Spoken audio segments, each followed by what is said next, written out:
की जो मुरली चल रही है वो तपस्या पर चल रही है। तो तपस्या क्या है? तपस्या का मतलब होता है तप, यानी गरम। जैसे आग में अपन कोई चीज़ जलाते हैं तो वो तपती है वो। और स्याह मतलब कालक। अपने मन के अंदर की कालक को खत्म करना ही तपस्या है। अभी वो तपस्या कर ही नहीं रहे। तपस्या कोई बैठ के नहीं की जाती है। अंदर के संकल्पों की तपस्या, अंदर के जो कालक है किसी के भी प्रति, एक आपने मजाक से भी बोला तो मजाक से भी तब बोल रहे हो आप जब आपके पास अंदर में है। उसको भले आप मजाक में कन्वर्ट कर दे रहे हो लेकिन वो अंदर में है, तब तो मुंह से निकल रहा है। तब तो मुंह से निकल रहा है। तो मजाक वाली भी बात नहीं है। क्या हम सतयुग में मजाक करेंगे क्या किसी के साथ इस तरह से? मजाक वाली बात भी नहीं है यहाँ पर। तपस्या मतलब तपस्या, तपस्या मतलब हमारे अंदर की कालक पूरी तरह से चौपट हो गई। फिर ना तो हम धन देख रहे हैं, ना तो हम जन देख रहे हैं। हम क्या देख रहे हैं? केवल मन देख रहे हैं। हम क्या देख रहे हैं? मन देख रहे हैं। ना धन देख रहे हैं, ना जन देख रहे हैं, ना तन देख रहे हैं। तन, धन और जन तीनों दिखना बंद हो जाए। क्या क्या चीज? तन, धन और जन। जब तीनों दिखना बंद हो जाएंगे तब भगवान के दर्शन होंगे। अभी तो हम तीनों ही चीजें बैठते देख रहे हैं।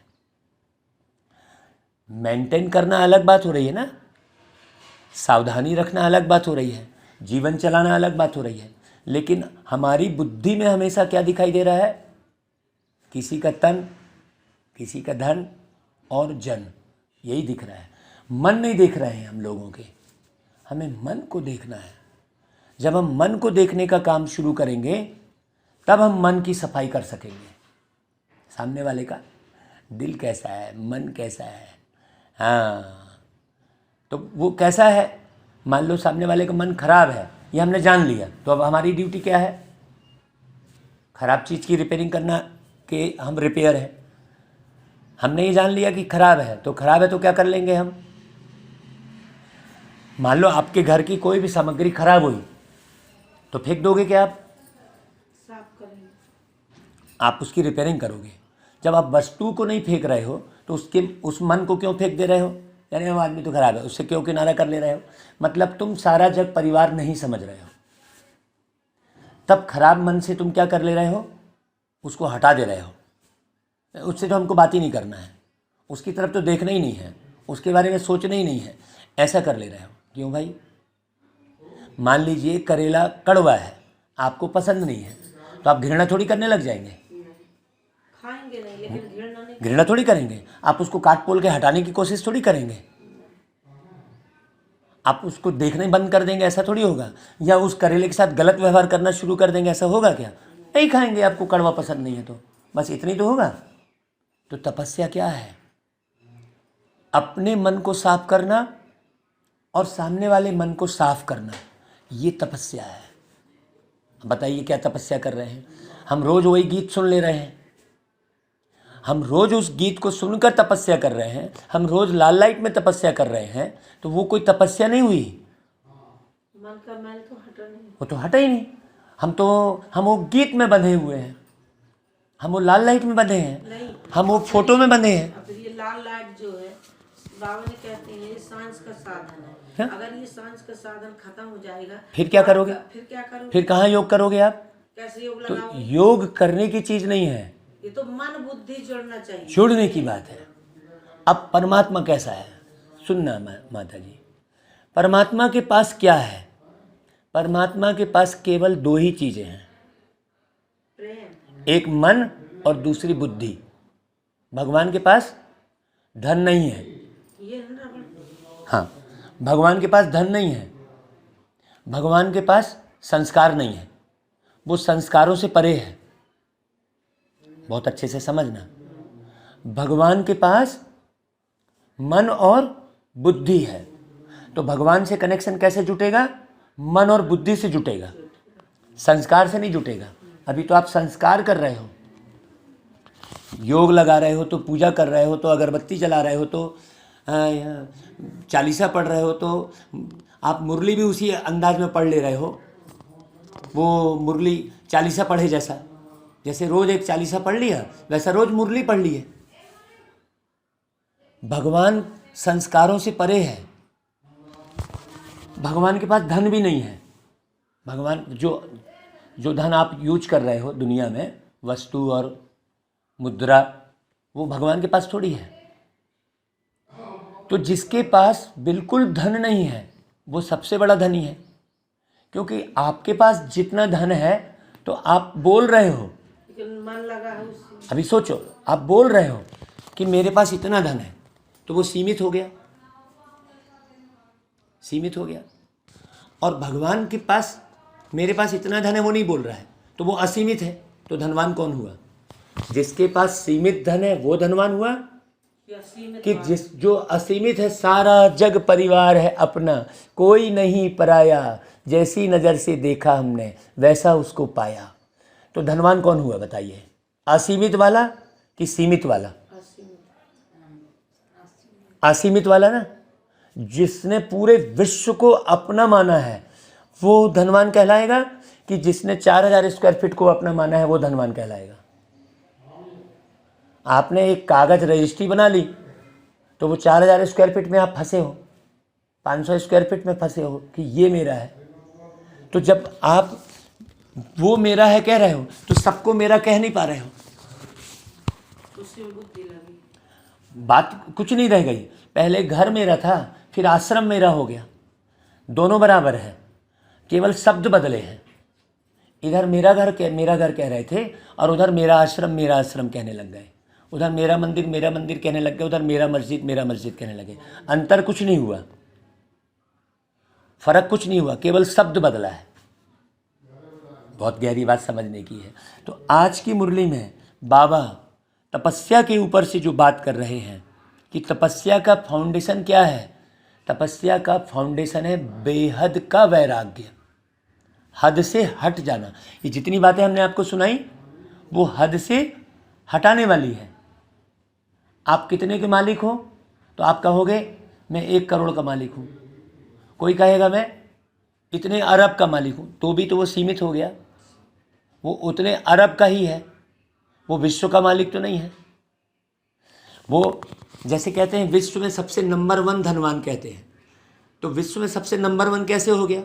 वो पूरे विश्व को तो मालिक नहीं बना, तो नंबर 1 कैसे हो गया? चलाने वाला तो एक ही है, विश्व का मालिक। सोचो, ये सब गहरी बात समझने की है, ये समझने की बातें हैं। तो आज बाप दादा किसको देख रहे हैं? सर्व स्नेही बच्चों को स्नेह के पुष्प अर्पित करते हुए देख रहे हैं। क्या शब्द से शुरू हुई मुरली? स्नेह से। स्नेही बच्चों को देख रहे हैं। देखो, मन में क्या रहेगा? स्नेह रहेगा, और बुद्धि में क्या रहेगा? ज्ञान रहेगा। तो योग क्या है? स्नेह ही योग है। मैं आपसे सच्चा प्यार कर रहा हूँ, वो योग है। मैं सीता मैया से स्नेही प्यार माने कोई स्वार्थ का प्यार नहीं। हाँ, नहीं, वहाँ निस्वार्थ और स्वार्थ शब्द की जरूरत ही नहीं है। घी भाई घी। ऐसे बताएं कि जैसे मौसी बैठी हैं, हाँ तो उनको समझ में आए कि मैंने निस्वार्थ हाँ, प्यार। तो निस्वार्थ शब्द की भी जरूरत नहीं है। अभी समझना, घी है भाई घी है। अब जब अशुद्ध आया तब शुद्ध शब्द लगा, नहीं तो घी भाई घी था, उसमें शुद्ध घी लिखने की जरूरत थोड़ी थी। लेकिन शुद्ध घी लिखना कब पड़ा? जब अशुद्ध आया। तो निस्वार्थ शब्द बोलने की जरूरत कब पड़ रही है? जब कहीं ना कहीं स्वार्थ है तो निस्वार्थ बोलने की जरूरत पड़ रही है, नहीं तो बात ही खत्म हो गई। बाबा निस्वार्थ स्नेह शब्द कहाँ बोल रहा है? नहीं बोल रहा है, क्योंकि बाबा को कोई स्वार्थ है ही नहीं, तो निस्वार्थ बोलने की तो निष्कामी। हाँ, तो उसको ये शब्दों की आवश्यकता ही नहीं है उसको, इसलिए उसको निराकार बोल रहे हैं। क्योंकि शब्द भी एक आकार है, शब्द भी एक आकार है। उसे निराकार क्यों बोल रहे हैं? क्योंकि वो हर मनगढ़ंत शब्दों से परे है, वो दिल वाला है, वो दिल वाला है। तो देश विदेश के सर्व बच्चों के दिल से स्नेह के पुष्पों की वर्षा बाप दादा देख रहे हैं। देखिए शब्द क्या लगाया बाबा ने? दिल। निस्वार्थ शब्द नहीं लगाया। स्नेह के सामने में कौन सा शब्द जोड़ा बाबा ने? दिल शब्द जोड़ा, दिल से स्नेह। ये बात समझने की है। हम इतने वर्षों से मुरली सुन रहे हैं और हम दिल से स्नेह नहीं लुटा रहे हैं, तो हम बिल्कुल भी ज्ञानी नहीं हैं। ना किसी को तीर लगेगा। कुछ हो ही नहीं सकता। हमारी नज़र यदि जड़ पर है, जड़ यानी धन, यदि मेरी नज़र जड़ पर है तो वो कदापि योगी नहीं है, वो कदापि योगी नहीं है। लेन देन हिसाब किताब अलग चीज़ हो गई, लेकिन पूरे समय बुद्धि कहाँ है? ये मेरा हो जाता, ये भी चीज़ मेरी हो जाती। अरे भाई, सोचने की बात है। तो सभी बच्चों की मन का एक ही साज अथवा गीत सुन रहे हैं, एक ही गीत है, मेरा बाबा। मेरा बाबा मतलब, मेरा बाबा मतलब मेरी मौसी, मेरी सीता मैया, मेरे वर्मन जी, मेरा, वो सब मेरा हो गया। फिर मेरा बाबा का अर्थ क्या हुआ? बाबा में सब संसार है। तो फिर सीता मैया कौन हो गई? सब मेरे। सीता मैया कौन हो गई? मेरी हो गई। अभी बाबा मेरा कहने का मतलब क्या हुआ? पार्टिकुलर किसी बिंदु को हम मेरा कह रहे हैं या शिव को मेरा कह रहे हैं? नहीं, मेरा मतलब सब मेरे। जब आप सब मेरा कह रहे हो तभी मेरा बाबा कहना सार्थक कहलाएगा। और यदि एक से भी आप मेरापन नहीं जुटा है, सबसे मेरापन जुटा, तो वो मेरा बाबा कहलाएगा। देखो कितना गहरा अर्थ हो गया। बाबा एक शब्द कहते हैं कि जो ब्राह्मण बच्चे हैं सारे विश्व को प्यार करेंगे, उनको मैं प्यार करता हूँ। हाँ, तो ऐसा नहीं हम केवल ब्राह्मण परिवार से प्यार कर रहे हैं, सारे विश्व के बच्चों से प्यार, क्योंकि रचना तो उसी की है। तो चारों ओर मिलन बनाने की शुभ आशाओं के दीप जगमगा रहे हैं। यह दिव्य दृश्य सारे कल्प में सिवाय बाप दादा और बच्चों के कोई देख ही नहीं सकता। अब वो बच्चा कौन है जो देख रहा है? ऐसा सोचने की बात है। यह अनोखे स्नेह के पुष्प यहाँ इस पुरानी दुनिया के कोहिनूर हीरे से भी अमूल्य हैं। कौन से? स्नेह। जो आप स्नेह लुटा रहे हो ना, वो धन लेके जा रहा हूं मैं,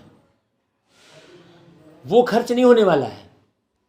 जो स्नेह दे रहे हैं, जो हमने स्नेह दिया है, उसके बदले में हमको स्नेह मिल रहा है। ठीक नहीं, बैठो बैठो। तो वो कोहिनूर हीरे से भी अमूल्य है। नहीं, बैठो आप। यह दिल के गीत सिवाय बच्चों के और कोई गा नहीं सकता। ऐसी दीपमाला कोई मना नहीं सकता। देखो कौन सी दीपमाला बोल रहे बाबा, सोचो। आप ऐसी दीपमाला मना सकते हो क्या? स्नेह की दीपमाला। ये दीपक जगाने की जरूरत ही नहीं है। मैं लोगों से कहता हूँ, भगवान ने इतना बड़ा सूर्य दीपक जला दिया है और आप फिर कौन सा और दीपक जला रहे हो? क्यों तेल को खराब कर रहे हो? आपको होश ही नहीं कि भगवान ने इतना बड़ा दीपक दिन में सूर्य जला के रखा है और रात में चंद्रमा जला के रखा है, फिर आप कौन सी दीपक जला रहे हो? सोचो, हम कितने फंसे हैं, हम हद में अटके हैं। हमें स्नेह का दीपक जगाना है, प्यार का दीपक, प्यार का दीपक। हाँ, उसमें ज्ञान का घृत। तो बाप दादा के सामने सर्व बच्चे इमर्ज हैं। क्या शब्द बोला बाबा ने? सर्व बच्चे। सर्व में पूरा विश्व आ गया। सर्व शब्द बोला है, सर्व ब्राह्मण बच्चे नहीं बोला है। क्या बोला बाबा ने? सर्व बच्चे बोला है। इस स्थूल स्थान में सभी तो बैठ नहीं सकते। वो डायमंड हॉल में, जो आपने डायमंड हॉल एक हद बना दी, बाबा क्या बोल रहा है उसके लिए? इस स्थूल स्थान में तो सब बैठ नहीं सकते हैं। बाबा कहता है कि यह अनोखे स्नेह के पुष्प यहाँ इस पुरानी दुनिया के कोहिनूर हीरे से भी अमूल्य है। हाँ, बाप दादा का दिल तख्त अति विशाल है, इसलिए सभी को इमर्ज रूप में देख रहे हैं। ऐसा क्यों बता रहे हैं बाबा? कि आप बच्चे भी वैसा ही देखें। सभी की याद प्यार और स्नेह भरे अधिकार के उल्हने भी सुन रहे हैं और साथ साथ हर एक बच्चे को रिटर्न में पदम गुना ज़्यादा याद प्यार दे रहे हैं। अभी देखो बाबा की लाइन सुनो, बाबा क्या बोल रहे हैं? उल्हाना भी सुन रहे हैं और उल्हाना के बदले में क्या दे रहे हैं? वो पदम गुना याद प्यार दे रहे हैं। आप उल्हाना के बदले क्या करते हो? कोई उल्हाना देता है तो फिर आप भी उल्हाना सुना देते हो। ये बाबा बता रहा है कि उल्हाना देने वाले को भी क्या कर रहे हैं बाबा? बच्चे अधिकार से कहते हम सब साकार स्वरूप में मिलन बनाए। बाप भी चाहते, बच्चे भी चाहते। सन 2018 का अनुभव सुना रहा हूँ मैं आपको। 2018 को रात को 2 बजे मेरे पास बाबा आए और बाबा बोले कि बच्चे, मैं क्या करता था, भाग भाग के बाबा से मिलने जाता था। साल में 2 बार भी चला गया, 3 बार चला गया बाबा से मिलने, सन 2018। तो बाबा ने कहा कि बच्चे अब तुम व्यक्त मिलन की आस मत रखना, क्योंकि अब मैं नहीं आने वाला हूँ। अरे मैं बोला ऐसा कैसे? मैंने रागिनी को तुरंत उठाया, बोला रागिनी, अभी रात को 2 बजे थे उस समय, देखा घड़ी देखा तो 2 बजे हैं, 2 बजे रात को बाबा आए थे। और फिर मैंने रागिनी को उठाया, मैं बोला रागिनी बाबा ऐसा बोल रहे हैं, और मेरा पैर में एक्सीडेंट था तो मैं कहीं नहीं जा पा रहा था। तो और उस समय मोबाइल में मुरली आती भी नहीं थी, तो कोई मैसेज मिलने का रोल नहीं था। तो जो है फिर हम एक्सीडेंट में पड़े थे, तो फिर सवेरे सवेरे 4 बजे माउंट आबू से, जो बच्चा माउंट आबू रहता है, उसका फ़ोन आया कि बाबा नहीं आने वाले हैं। और देखो ये न्यूज़ 2 बजे रात को बाबा ने मेरे को पहले बता दी। थोड़ा सी मैं बात बताऊं, तो बाबा कहते हैं हम तो बताना पड़ेगा कि किसके तन में आके हम सब बाबा ने बाणी चलाए, वो भी बताने की ज़रूरत नहीं है। तो अभी माताएं कैसे जानेंगी? ये हम बच्चे कहते हैं अधिकार से कि हम सब साकार स्वरूप में मिलन बनाएं। बाप भी चाहते, बच्चे भी चाहते, फिर भी समय प्रमाण ब्रह्मा बाप, अभी देखो वही बात आ गई जो अभी कर रहे थे। ब्रह्मा बाप अव्यक्त फरिश्ते रूप में साकार स्वरूप से अनेक गुणा तीव्र गति से सेवा करते हुए बच्चों को अपने समान बना रहे हैं। देखो वो फरिश्ता रूप में भी, तो फिर तो कहने का मतलब यही है कि हम क्या कर रहे हैं, न सिर्फ 1-2 वर्ष लेकिन अनेक वर्ष अव्यक्त मिलन, अव्यक्त रूप में सेवा का अनुभव कराया और करा भी रहे हैं। तो ऐसा कह के बाबा क्या कर रहा है भाई? अव्यक्त रूप का मतलब क्या हुआ? हमारा ऊपर चली मुरली किसकी? स्नेह की। अव्यक्त मतलब हमारा स्नेह ट्रांसफर हो रहा है, स्नेह, बहुत गहरी बात। तो ब्रह्मा बाप ने अव्यक्त होते भी व्यक्त में क्यों पार्ट बजाया? समान बनाने के लिए। ब्रह्मा बाप अव्यक्त से व्यक्त में आए, तो बच्चों को रिटर्न में क्या करना है? व्यक्त से अव्यक्त बनना है। आ गई वही बात, समय प्रमाण अव्यक्त मिलन। देखो क्या बोला बाबा ने, समय प्रमाण अव्यक्त मिलन, अव्यक्त रूप से सेवा अभी अति आवश्यक है। देखो आ गई वही बात। तो इसलिए समय प्रति समय बाप दादा अव्यक्त मिलन की अनुभूति का इशारा देते रहते हैं। इसके लिए तपस्या वर्ष भी मना रहे हो ना। बाप दादा को हर्ष है कि मेजॉरिटी बच्चों को उमंग उत्साह अच्छा है, माइनॉरिटी ऐसा सोचते हैं कि प्रोग्राम प्रमाण करना ही है। एक है प्रोग्राम से करना और दूसरा है दिल के उमंग उत्साह से करना। हर एक अपने से पूछे मैं किस में हूँ, प्रोग्राम के चलते कर रहा हूँ कि दिल से कर रहा हूँ। तो समय की परिस्थितियों के प्रमाण, बाबा क्या बोल रहे हैं देखो, समय की परिस्थितियों के प्रमाण, ठीक, स्व की उन्नति के प्रमाण, तीव्र गति की सेवा के प्रमाण, बाप दादा के स्नेह के रिटर्न देने के प्रमाण तपस्या अति आवश्यक है। तपस्या कैसी? समय की परिस्थितियों को देखकर। आप ऐसे नहीं कि आप पर वही बात आ गई कि हम गले क्यों लगाएं, ये करें, नहीं। प्यार करना अति सहज है और सब करते हैं, यह भी बाप जानते हैं, लेकिन रिटर्न स्वरूप में बाप दादा समान बनना है। प्यार करना तो बड़ी सब करते हैं, लेकिन हाँ, इस समय बाप दादा यह देखना चाहते हैं इसमें कोई में कोई निकलता है, बाप दादा समान। हाँ हाँ, चाहना सभी की है, लेकिन चाहने वाले और करने वाले इसमें संख्या का अंतर है, क्योंकि तपस्या का सदा और सहज फाउंडेशन है बेहद का वैराग्य। बेहद का वैराग्य अर्थात चारों ओर के किनारे छोड़ देना। जैसे दूध को अपन औटाते हैं और खोआ बनाते हैं, तो वो कढ़ाई कब छोड़ता है? जब वो अपने स्वरूप को पूरी तरह से बदल लेता है। और किस में बदलता है वो कढ़ाई कब, खोआ कब कढ़ाई छोड़ता है? जब नीचे आग जल रही होती है। बिना आग जले वो दूध खोआ बन के कढ़ाई से अलग नहीं हो पाता। बड़ी गहरी समझने की बात है। तो बेहद के वैराग्य का अर्थ बताया कि चारों ओर के किनारे छोड़ देना, क्योंकि किनारे को सहारा बना दिया है। अब कोई सहारा नहीं रहा उसका, वो अकेला अपने आप में मूल्यवान बन गया। वो खोवा क्या हो गया? वो दूध से ज़्यादा मूल्यवान हो गया कि नहीं हो गया? सोचो, दूध बिकेगा 60 रुपये किलो में और वो बिकेगा 600 रुपये किलो में। 500-600 सोचिए, तो मूल्यवान हो गया। ये बात अच्छे से समझना, ये उदाहरण दे के बता रहा हूँ। तो बाबा कहता है समय प्रमाण प्यारे बने और समय प्रमाण श्रीमत पर निमित्त बनी हुई आत्माओं के इशारे प्रमाण सेकंड में बुद्धि प्यारे से फिर न्यारी बन जाए।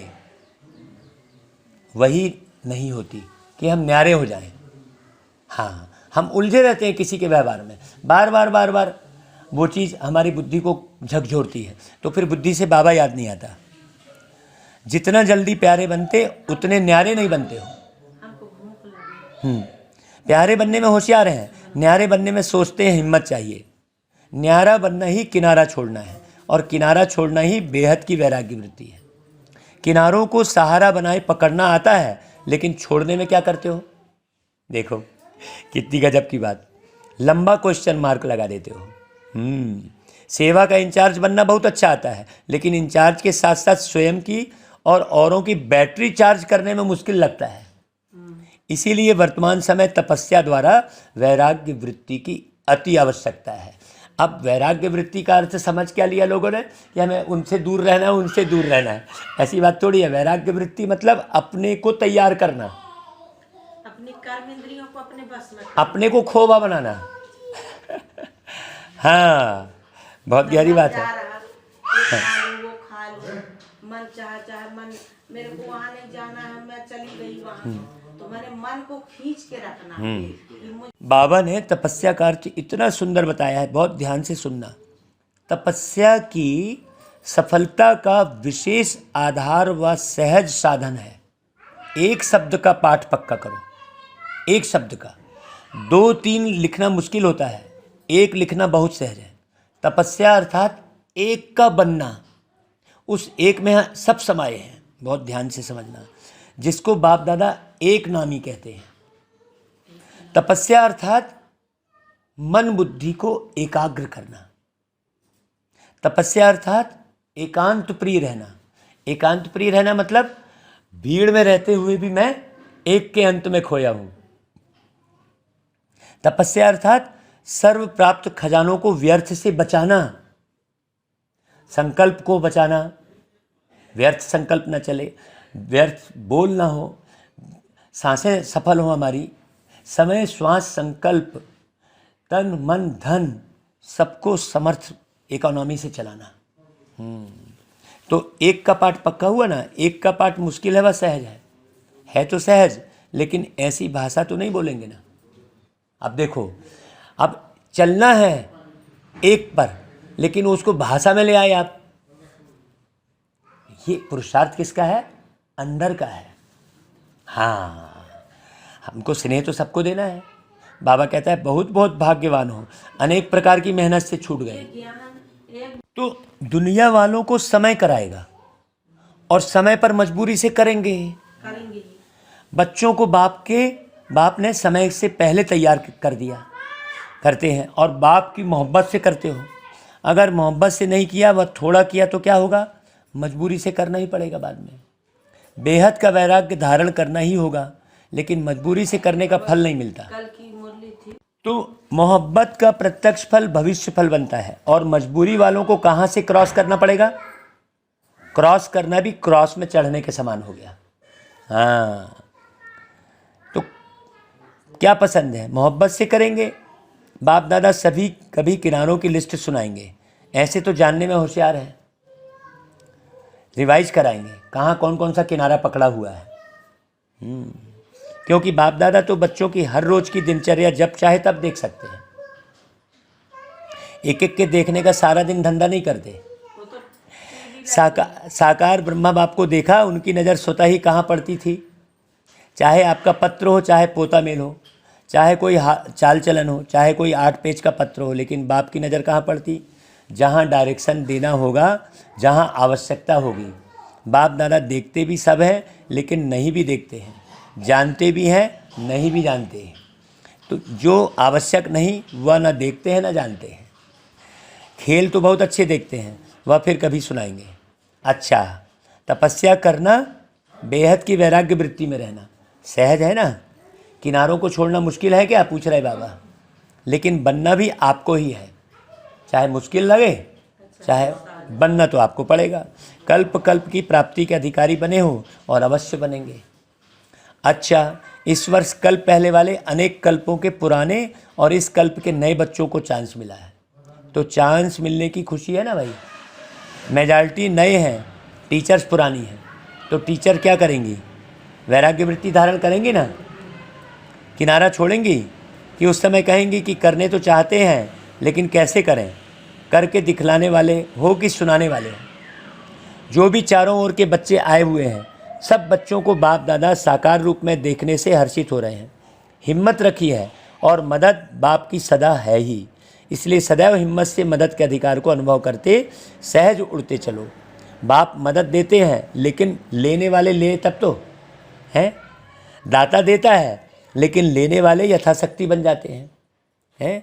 ले ले जितना जी चाहे, दौलत की है भरमार रे, भर ले अंतर की झोली तू, मत कर सोच विचार रे। तो दाता ले देता है लेकिन यथाशक्ति नहीं बनना है, सदा सर्वशक्तिमान बनना है। तो पीछे आने वाले भी आगे नंबर ले लेंगे, समझा। सर्वशक्तियों के अधिकार को पूरा प्राप्त करो। अच्छा, बाबा फिर याद प्यार दे रहे हैं। मुरली तो बहुत बड़ी है। हाँ, आपको भूख लगी है तो पहले खाना खा लो भाई, हाँ, फिर मुरली सुन लेना, है कि नहीं। का याद प्यार किसको किसको मिला देखो। चारों ओर के सर्व स्नेही आत्माएं, सदा बाप के प्यार का रिटर्न देने वाले अनन्य आत्माएं, सदा तपस्वी मूर्त स्थिति में स्थित रहने वाले बाप की समीप आत्माएं, सदा बाप के समान बनने के लक्ष्य को लक्षण रूप में लाने वाले, ऐसे देश विदेश के सर्व बच्चों को दिलाराम बाप की दिल व जान सिकवा प्रेम से याद प्यार और नमस्ते। देखो भगवान दिल व जान सिकवा प्रेम से याद प्यार दे रहा है, नमस्ते कर रहा है। ऐसा कहाँ सुना आपने कभी। अच्छा भाई, ओम शांति। बाबा जो है दादियों से मुलाकात करके बोल रहा है कि अष्ट शक्तिधारी, ईष्ट और अष्ट हो ना। अष्ट की निशानी क्या है जानते हो। अष्ट की निशानी हर कर्म में समय प्रमाण, परिस्थिति प्रमाण, हर शक्ति कर्म में लाने वाले, हर शक्ति, सहन शक्ति, सामना करने की शक्ति, परखने की शक्ति, समाने की शक्ति, ये लाने वाले। हाँ, समाए नहीं तो उल्टा सीधा बोल दिए तो बोलेंगे ये क्या ज्ञान में चल रहे हैं, ऐसा हो जाएगा ना भाई। अष्ट शक्तियाँ इष्ट भी बना देती हैं और अष्ट भी बना देती हैं। अष्ट शक्तिधारी हो इसलिए 8 भुजाएं दिखाते हैं, विशेष 8 शक्तियाँ हैं। वैसे तो बहुत शक्तियाँ हैं लेकिन 8 में मेजॉरिटी आ जाती है। विशेष शक्तियों को समय पर कार्य में लाना है, जैसा समय जैसी परिस्थिति वैसी स्थिति हो, इसको कहते हैं अष्ट व इष्ट। तो ऐसा ग्रुप तैयार है ना। विदेश में कितने तैयार हैं, अष्ट में आने वाले हैं ना, पूछ रहे हैं बाबा। अच्छा भाई, सवेरे सवेरे ब्रह्म मुहूर्त के समय संतरी दादी ने शरीर छोड़ दिया था। उस समय 13 दिसंबर 1990 को संतरी दादी। अच्छा है, जाना तो सबको ही है, एवर रेडी हो या याद आएगा, है मेरा सेंटर। बाबा पूछ रहे हैं एवर रेडी हो या याद आएगा मेरा सेंटर। अभी जिज्ञासुओं का क्या होगा, ऐसा तो याद नहीं आएगा ना भाई। मेरा तो याद नहीं आएगा ना। जाना तो सबको है लेकिन हर एक के हिसाब अपने अपने हैं। हिसाब किताब चुकतू करने के बिना कोई जा ही नहीं सकता, इसलिए सब ने खुशी से छुट्टी दी। सबको अच्छा लगा ना, ऐसा जाना अच्छा है। तो आप भी एवर रेडी हो जाना जाने के लिए। बाबा कह रहा तैयार रहना भाई। हाँ, एक तो चले गए, आप भी एवर रेडी रहो, मतलब सबका हिसाब किताब चुकतू करो, कहने का मतलब ये है बाबा का। एक भी हिसाब बचा न रहे। अच्छा भाई, बाबा की मुलाकात दिल्ली और पंजाब दोनों ही सेवा के आदि स्थान हैं। स्थापना के स्थान सदा ही महत्वपूर्वक देखे जाते हैं, गाए जाते हैं। जैसे सेवा में आदि स्थान है, वैसे स्थिति में आदि रत्न हो। स्थिति में स्थान के साथ साथ स्थिति की भी महिमा है ना। आदि रत्न अर्थात हर श्रीमत को जीवन में लाने की आदि करने वाले, सिर्फ सुनने सुनाने वाले नहीं, करने वाले। क्योंकि सुनने सुनाने वाले तो अनेक हैं, लेकिन करने वाले कोटों में कोई है। तो यह नशा रहता है कि हम कोटों में कोई है। यह रूहानी नशा माया के नशों से छुड़ा देता है। यह रूहानी नशा सेफ्टी का साधन है। कोई भी माया का नशा पहनने का, खाने का, देखने का अपनी तरफ आकर्षित नहीं कर सकता। हाँ, तो ऐसे नशे में रहते हो या माया थोड़ा थोड़ा आकर्षित करती है? पूछ रहे बाबा। अभी समझदार बन गए हो ना, माया की भी समझ है। समझदार कभी धोखा नहीं खाते। अगर समझदार कभी धोखा खा ले तो उसको सभी क्या कहेंगे? समझदार और धोखा खा लिया। धोखा खाना अर्थात दुख का आह्वान करना। जब धोखा खाते हो तो उससे दुख मिलता है ना, तो दुख को कोई लेना चाहता है क्या? इसलिए सदा आदि रत्न है, अर्थात हर श्रीमत की आदि अपने जीवन में करने वाले। अपने जीवन में, किसी ने किया है या नहीं किया है ऐसे नहीं, तो अपने जीवन में करने वाले ऐसे हो। या देखते हो पहले दूसरा करे फिर हम करेंगे, या नहीं करते तो हम कैसे करेंगे? करने में पहले मैं, दूसरा बदले फिर मैं बदलूं, यह भी बदले तो मैं बदलूं? नहीं, जो करेगा वो पाएगा। और कितना पाएंगे? एक का पदम गुणा। तो करने में मजा है ना, एक करो और पदम पाओ। इसमें तो प्राप्ति ही प्राप्ति है। इसलिए प्रैक्टिकल श्रीमत को लाने में पहले मैं, माया के वश होने में पहले मैं नहीं, लेकिन इस पुरुषार्थ में पहले मैं। तभी सफलता हर कदम में अनुभव करेंगे। सफलता हुई पड़ी है, सिर्फ थोड़ा सा रास्ता बदली कर देते हो। बदली करने से मंजिल दूर हो जाती है, समय लगता है। अगर कोई रॉन्ग रास्ते पर चला जाएगा तो मंजिल दूर हो जाएगी ना, है ना भी? गलत रास्ते पे जाएगा तो ऐसे नहीं करना। मंजिल सामने खड़ी है, सफलता हुई पड़ी है। जब कभी मेहनत करनी पड़ती है तो मोहब्बत का पलड़ा हल्का होता है। अगर मोहब्बत हो तो मेहनत कभी नहीं कर सकते, क्योंकि बाप अनेक भुजाओं सहित आपकी मदद करेगा। वो अपनी भुजाओं से सेकंड में कार्य सफल कर देगा। पुरुषार्थ में सदा उड़ते रहेंगे। पंजाब वाले उड़ते हो या डरते हो? पक्के अनुभवी हो गए हो? कोई डरने वाले हो? क्या होगा कैसे होगा? नहीं, उन्हों को भी शांति का दान देने वाले हो। हैं, कोई भी आए शांति देकर जाए, खाली हाथ नहीं जाए। चाहे ज्ञान नहीं दो, लेकिन शांति के वाइब्रेशन भी शांत कर देते हैं। अच्छा, चारों तरफ से आई हुई श्रेष्ठ आत्माएं सभी ब्राह्मण हो, ना कि राजस्थानी, ना महाराष्ट्रियन, ना मध्य प्रदेश। सब कौन है? एक हो सब। इस समय सभी मधुबन निवासी हो। ब्राह्मणों का ओरिजिनल स्थान मधुबन है। सेवा के लिए भिन्न भिन्न एरिया में गए हुए हो। यदि एक ही स्थान पर बैठ जाओ तो चारों ओर की सेवा कैसे होगी? इसलिए सेवार्थ भिन्न भिन्न स्थानों पर गए हो। चाहे लौकिक में बिजनेसमैन हो या गवर्नमेंट सर्वेंट हो या फैक्ट्री में काम करने वाले हो, लेकिन ओरिजिनल ऑक्यूपेशन ईश्वरी सेवाधारी हो। माताएं भी घर में रहते ईश्वरी सेवा पर हैं। ज्ञान चाहे कोई सुने या ना सुने, शुभ भावना शुभकामना के वाइब्रेशन से भी बदलते हैं। सिर्फ वाणी की सेवा ही सेवा नहीं है, शुभ भावना रखना भी सेवा है। तो दोनों ही सेवाएं करना आती है ना। कोई आपको गाली भी दे तो आप शुभ भावना शुभकामना नहीं छोड़ो। ब्राह्मणों का काम है कुछ ना कुछ देना, तो यह शुभ भावना शुभकामना रखना भी शिक्षा देना है। सभी वाणी से नहीं बदलते हैं, कैसा भी हो, लेकिन कुछ ना कुछ अंजलि जरूर दो, चाहे पक्का रावण ही क्यों ना हो। हैं, कई माताएं कहती हैं ना, हमारे संबंधी पक्के रावण हैं, बदलने वाले नहीं हैं। ऐसी आत्माओं को भी अपने खजाने से शुभ भावना शुभकामना की अंजलि जरूर दो, बोल रहे बाबा। देखो, कोई गाली देता है तो भी उनके मुख से क्या निकलता है? यह ब्रह्मा कुमारियाँ हैं। तो ब्रह्मा बाप को तो याद करते अच्छे ना, चाहे गाली भी देते हैं, लेकिन ब्रह्मा तो कहते हैं ना, फिर भी बाप का नाम तो लेते हैं ना, चाहे जाने व ना जाने। आप फिर भी उनको अंजलि दो। ऐसी अंजलि देते हो या जो नहीं सुनता है उसको छोड़ देते हो? छोड़ना नहीं तो पीछे आपके कान पकड़ेंगे, उलाना देंगे। अरे हम तो बेसमझ थे, आपने क्यों नहीं दिया? तो कान पकड़ेंगे ना। आप देते जाओ, कोई ले या ना ले। बाप दादा रोज़ इतना खजाना बच्चों को देते हैं, कोई पूरा लेते, कोई यथाशक्ति लेते हैं। फिर बाप दादा कभी कहते हैं मैं नहीं दूंगा? कहते हैं क्या कभी? हैं, क्यों नहीं लेते हो? ऐसा बोलेंगे क्या बाबा? तो ब्राह्मणों का कर्तव्य है देना। दाता के बच्चे हो ना, वो अच्छा कहे फिर आप दो, तो यह तो लेवता हुए ना। उसने अच्छा कहा, फिर दिया आपने। हाँ हाँ, देवता कभी दाता के बच्चे हो नहीं सकते, देवता नहीं बन सकते। आप देवता बनने वाले हो ना, देवताई चोला तैयार है ना, या अभी सिलाई हो रहा है, धुलाई हो रहा है, या सिर्फ प्रेस रह गई है? क्या हुआ है देवताई तक? बात कितनी गहरी बात बोल रहे बाबा। देवताई चोला सामने दिखाई देना चाहिए। आज फरिश्ता, कल देवता। कितनी बार देवता बने हो भाई? तो सदैव अपने को दाता के बच्चे और देवता बनने वाले हैं, ये समझते हो? यही याद रखो। दाता के बच्चे लेकर नहीं देते, मान मिले फिर दूँ, रिगार्ड दे तो दूँ, ऐसा नहीं। सदा दाता के बच्चे देने वाले। ऐसा नशा सदा रहता है ना, या कभी कम होता है कभी ज़्यादा। अभी माया को विदाई नहीं दी है, धीरे धीरे नहीं देना, इतना समय नहीं है।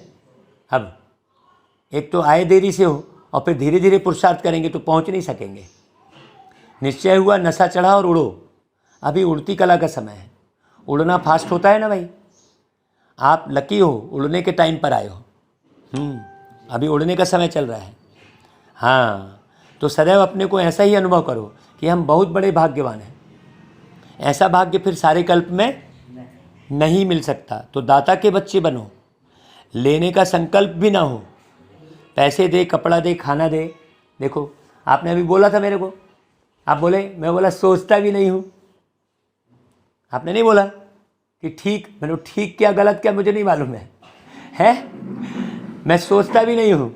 वही बात आई बाबा की। देखो तो दाता के बच्चे को सब स्वतः ही प्राप्त होता है, मांगने वालों को नहीं मिलता है।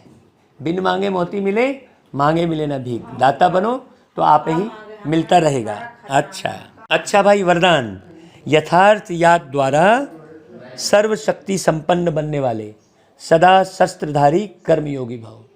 यथार्थ याद का अर्थ है सर्वशक्तियों से सदा संपन्न रहना। उसे याद कहेंगे, सब शक्तियों से संपन्न रहने को ही याद कहेंगे।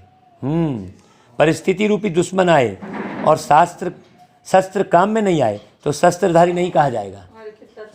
हाँ, हर कर्म में याद हो तब सफलता होगी। जैसे कर्म के बिना एक सेकंड भी नहीं रह सकते, वैसे कोई भी कर्म योग के बिना नहीं रह सकते। इसलिए कर्मयोगी शस्त्रधारी बनो और समय पर सर्वशक्तियों को आर्डर प्रमाण यूज करो, तब कहेंगे यथार्थ योगी। स्लोगन सुनते हैं, जिनके संकल्प और कर्म महान है वही मास्टर सर्वशक्तिमान है।